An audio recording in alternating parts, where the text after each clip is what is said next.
ใดเขาก็พบเส้นทางอันแสนยาวไกลแต่เส้นทางสว่างสวัยพวกเขาสนใจพวกเขาก้าวไปตามเส้นทางโอ้ชีวิตของนักหัวทางแดดหรือฝ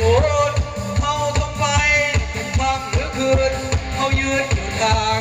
ทุกข์หรือสุขบ่ห่างไกลทางเพราะเส้นทางนั่นคือความหวังเพราะเส้นทางคือสายเลือดเรา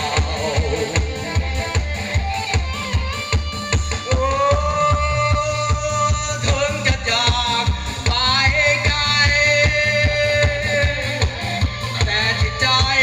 ยังห่วงหาน้องนายแต่เส้นทางยังบอกทันแล้วขอนกแก้วจงได้อกใจจงอกใจคอยอายกลับมา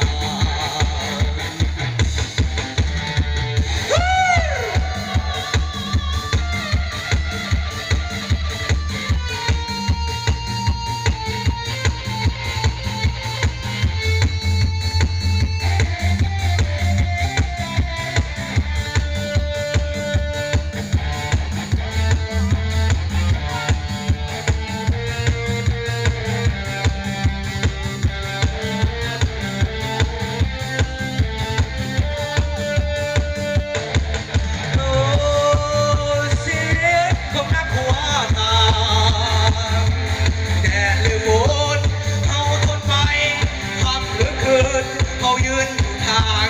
ทุกข์หรือสุขว่าห่างไกลทางเพราะเส้นทางนั่นคือความหวังเพราะเส้นทางคือสาย